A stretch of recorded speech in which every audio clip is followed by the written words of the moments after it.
शरीर एक प्रेमकथा भाग 4. एकटी मुलगी, निर्जन निर्मनुष्य परिसर, त्यात भरीतभर म्हणून पोटात गेलेली दारू, या सर्वांचं चांगलं संयोग होईल अशी आशंका बाळगणं देखील मूर्खपणाचंच म्हणावं लागेल. त्याच्या नजरेतील ते भाव म्हणजे वासना समजायला तिला वेळ लागला नाही. किंबहुना अशा नजराशी पूर्णपणे परिचित असल्यासारखंच काहीसं तिचं वागणं होतं. पण तिच्या चेहऱ्यावर त्या बाबतीत कसलीच भीती नव्हती. अगदी निर्भीडपणे तिनं त्याला विचारलं, माझं चालचलन पाहून घरच्यांनी बाहेर काढलं असं म्हणायचं आहे तुम्हाला? तिचं बोलणं ऐकताच त्याच्या चेहऱ्यावर एक हास्य आलं. चहाचं कप हळुवारपणे ढवळावा तशी हातातील ती दारूची बाटली संतपणे फिरवत तिच्या पायापासून त्याची वासना नजर वर सरकत तिच्या स्त्रीह देह आवरून फिरू लागली. त्याच्या बोलण्याचा अर्थ समजून ती काहीशी हताश पण म्हणाली, माझं चालचलन काही वेळासाठी बाजूला ठेवूया, पण या समाजात स्त्रीचं अस्तित्व तरी काय आहे सांगू शकाल का? स्त्रीचं अस्तित्व म्हणजे स्त्रीला आपल्या समाजात देवीचं स्थान आहे. ती आई, बहीण, पत्नी, प्रियसी. त्याचं बोलणं मध्येच थांबवत ती किंचित हसून म्हणाली, बस खूप झालं. पुस्तकात निबंध लिहिण्यासाठी नाही तर तुमच्या ह्या समाजात स्त्रीचं खरं स्थान काय आहे हे विचारले.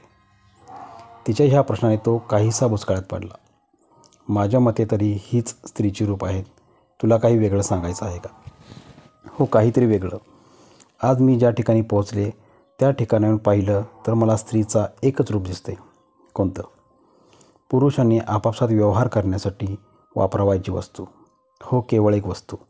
आणि हेच खरं अस्तित्व आहे आपल्या या समाजात एका स्त्रीचं. आपणा खायले, पण असं वाटायला काहीतरी कारण असेल की, म्हणत त्यानं खारीडाळीची पुडी तिच्यासमोर धरली. पण तिनं किंचित हसून नकार दर्शविला आणि कुठेतरी शून्यात पाहत ती म्हणाली, माझ्या शेजारी एक मुलगी राहत होती. दोघी सोबत कॉलेजला जायचो. एक दिवस समजलं की ती एका मुलासोबत पळून गेली आणि लग्न केलं. खरं तर पळून ती गेली, पण वादळ मात्र आमच्या घरात उठलं. रात्री जेवणाच्या टेबलावर विषय जेवताना निघाला. त्यावर घरी माझी आई म्हणाली, असं काही घडायच्या आत हिचं पण लग्न लावून देऊ. त्यावर बाबा काहीसे रागातच म्हणाले, हिचं लग्न नगरसेवकाच्या मुलासोबत करायचे आहे. त्यांच्यासोबत सोयरीक झाली तर उद्या हवा तसा बिझनेस पसरवायला मला वाव मिळेल. मग त्यांच्यासोबत बोलून तारीख ठरवा. उद्या भलतंसलतं काही व्हायला नको. आईच्या तोंडून बाहेर पडलेले ते शब्द ऐकून बाबांच्या मस्तकाची जणू शिरच उठली. भलतंसलतं असला विचार जरी केला तर कुऱ्हाडीने हिचे रस्त्यात तुकडे करून भटक्या कुत्र्यांना खायला घालीन. एवढं बोलून ती शांत झाली. बराच वेळ एका ठिकाणी बसल्यानं रुतणारे दगड नीट करत पुन्हा तो बसला आणि तिच्याकडे पाहत म्हणाला, मग यात काय विशेष? आपल्या घरातली मुलगी पळून गेली तर कोणालाही संतापच येईल. यात काय विशेष?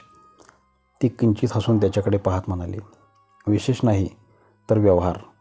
मोठ्या घराण्यात नगरसेवक, आमदार, खासदार, मंत्री, संत्री, कारखानदार, बिझनेसमॅन, सरकारी अधिकारी यांच्या घरात आपल्या घरातील मुलगी रूपी वस्तू देऊन आपल्याला त्या सोयरिकेचा फायदा व्हावा म्हणून केलेला व्यवहार. तुलाही बहीण असेल तर तुलाही वाटलं असेलच ना तिचं अशा मुलाशी लग्न लावून द्यावं ज्याच्यामुळं तुझ्या घरच्यांनाही उपयोग होईल. तिचं बोलणं ऐकून त्याच्या अंगाचा तिळपापड झाला. बास कर तुझं लेक्चर. 2-4 पैशासाठी आपलं शरीर विकणारी रांड मला समाजात स्त्रीचं काय अस्तित्व आहे हे सांगते. एका वैश्याचे फालतू लेक्चर ऐकायची गरज नाही. दुखावला ना तुझा पुरुषी अहंकार? किंचित हसून तिने त्याच्याकडे अगदी निर्भीडपणे पाहिलं. त्यानंही रागातच तिच्याकडे पाहिलं. मग तुझी काय अपेक्षा आहे? जसं तुझ्या घरच्यांनी तुला गावानं भोगायला सोडलं तसं इतरांनीही करायला पाहिजे का? त्याचं चिडणं स्वाभाविक होतं.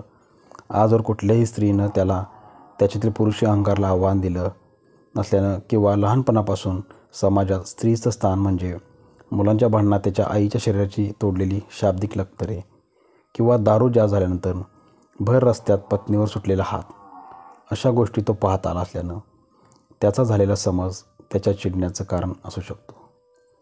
पण तिनं काहीच प्रतिक्रिया दिली नाही. तिला असं शांत पाहून आपल्या हातात घेतलेल्या खारीडाळीचे आणखी 4 दाणे तोंडात टाकून सगळंच तिच्याकडे पाहिलं. बोल ना, स्त्री म्हणून तुझी काय अपेक्षा आहे? अपेक्षा वस्तूला कुठली आणि कसली असणार अपेक्षा?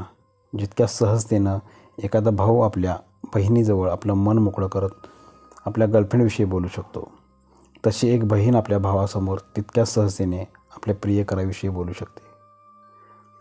मुलाच्या 4 लफडी कळल्यावरसुद्धा त्याकडे दुर्लक्ष करणारा बाप आपल्या मुलीच्या एखाद्या मुलासोबत फक्त बोलण्याकडे दुर्लक्ष करू शकेल?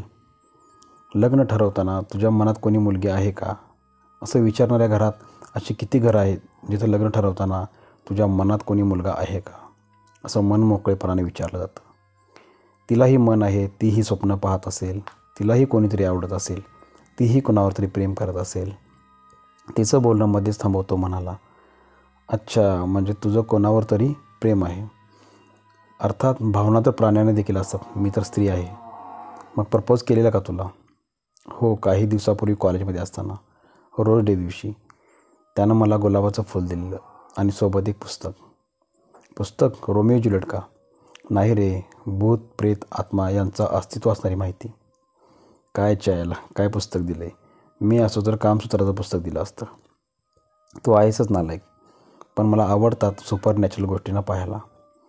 मी खूपदा त्याच्यासोबत संवाद साधायचा प्रयत्न केला, पण नाही झालं. रोज डेचं काय झालं? तिचं बोलणं मध्येच थांबवत विचारलं. तशी ती काहीशी भूतकाळात हरवली. मी खूप खुश होते. त्यानं दिलेला तो गुलाब कुठल्याही मौल्यवान दागिन्यापेक्षा मोठं होतं.